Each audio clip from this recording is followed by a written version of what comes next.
I said it before that Tinubu's disqualification is certain because even his witness has finally helped Labour Party to elevate their judgment quicker and faster. How can a sitting senator and a lawyer come to court to disgrace himself, who came to court to as a witness for Bola Ahmed Tinubu, decided to turn around to prove every point that Labour Party council has been making, decided to now turn against Tinubu and helped Labour Party to achieve their aim and to prove their point, the point they have been making since, even the petition they submitted before the court to prove it right, after agreeing that Tinubu forfeited $460,000. But the problem from this very topic today is the civil forfeiture and the criminal forfeiture, which I'm going to reveal to you. Just follow me. I'm about to break it down in the very easy format that everybody is going to understand.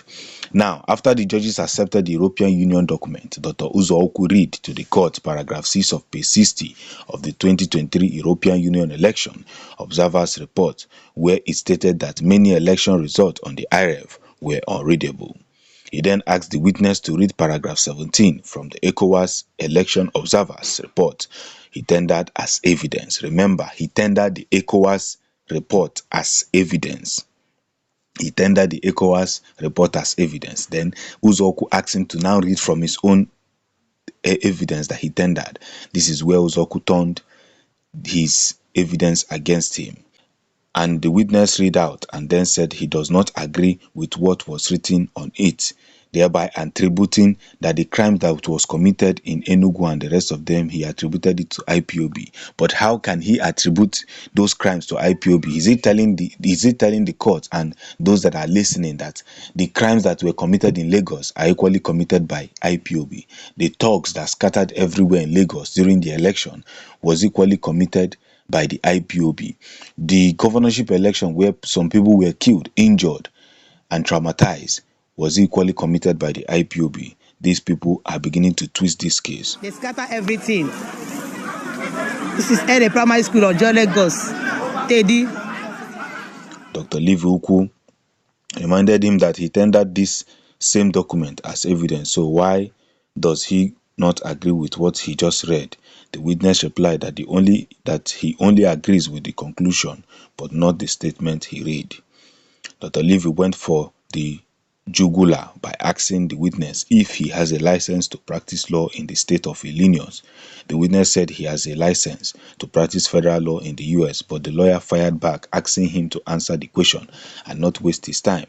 The lawyer talked about the $460,000 forfeiture and how the court claimed that the money was proceeds from narcotics trafficking. He asked the witness if it was true, and the witness said it was a civil forfeiture and not a criminal forfeiture. The lawyer asked him to answer his question, but the witness repeated that it was a civil forfeiture and not a criminal forfeiture. Now, let me take you down to what the meaning of civil forfeiture, because it seems this thing is confusing the whole of Tinubu's camp, what civil forfeiture and criminal forfeiture is. First of all, let's go with civil forfeiture. Now, let's quickly look at civil forfeiture in the United States law. In the United States, civil forfeiture is a process in which law enforcement officers take assets from people who are suspected of involvement with crime or illegal activity without necessarily charging the owners with wrongdoing. Let's break it down. Let me bring it down to man's language. Like, for instance, you buy a keke na pepe. Some of you call it marwa. Now you give it to somebody for a higher purchase, and there's an agreement that within 6 months or a year, the person is going to pay back the money. Maybe you bought it for 1 million and you now gave it a high purchase for like 1.5 million. You gave the person 1 year to deliver. If the person did not deliver within that said year or that agreement, you can decide to take the person to court, and that can be a civil forfeiture. The person will forfeit the keke even though that he has paid some money. but not being charged by wrongdoing, because I find it very laughable when I hear Tinubu and APC council keep saying that what Tinubu was involved was not a criminal forfeiture but a civil forfeiture. It is laughable, it is uncalled for, and when you see SANs and learned colleagues saying this kind of thing, we should be worried about it. Now let's quickly look at what criminal forfeiture is all about. Now, criminal forfeiture is an in personam proceeding brought by the criminal prosecutor against an offender, resulting in the forfeiture of the offender properties, assets and proceeds directly or indirectly obtained from the criminal activity. If we look at what in persona means, made against or affecting a specific person only, imposing a personal liability, rights and duties in personam. We can quickly rush to Atiku's forfeiture that he did one time in US. If we quickly look at it, we'll see that there was a time that Atiku was involved in money laundering in the US. The report partly reads from 2000 to 2008. Jennifer Douglas, a US citizen and the fourth wife of Atiku Abubakar, former vice president and former candidate for president of Nigeria, helped her husband bring over $40 million in suspect funds into the United States through wire transfer sent by offshore corporation to US bank account. Of course, this is an old news that everyone can quickly look onto.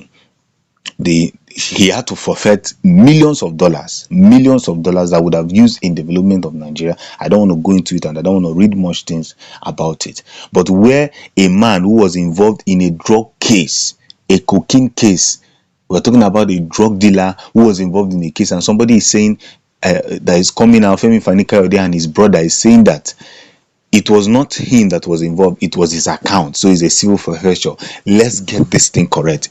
Bola Tinubu was not involved in a civil forfeiture but a criminal forfeiture that, had been it was now, Tinubu should be in jail or sentenced by one or two punishment. Of course, you know that US does not play with their law. And note that the reason why US decided to collect the money instead of arresting the owner, let me break it down for you guys. The reason why they decided to collect the money and not punishing the owner is because Tinubu is not a citizen of the country, and it's going to be a waste of time.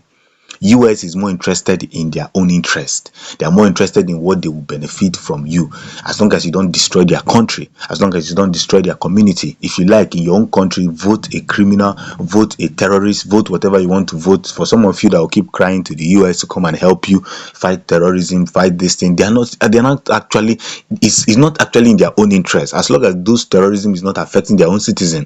That is why, if you check, there's a case that happened 2 years ago where a white woman or a white man was kidnapped by one of these Nigerian terrorists, and US came in, invaded and take the person out, their citizen out. Nigerian government were not even aware till after they might have left. So they are more interested in what has to do with their own soil, not even in your own country. So if you are coming out to say that US is that, why is it that they didn't arrest Tinubu? Why they are not interested? Because to them it's going to be a waste of money and waste of fun to go and persecute somebody that have just paid the money. Just take, for instance, somebody like Hush Puppy, who was involved in fraud and is now being arrested in the US soil. Why they arrested him is because he has duped and scammed their own citizen. I do mean he was duping Nigerian citizen, or maybe probably now live in US. Are you understanding me? Probably he duped Nigerian citizen and he's living in the US. And the US finally found out that he's into fraud or money laundering. What they are going to do is they are going to collect the money from him, not punish him, because their own citizens are not involved. Are you getting me? That's why Bola Ahmed Tinubu, Atiku escaped their punishment, because they were not directly involved. Their own citizens were not directly involved in such crime. So let's get this thing point and get it straight.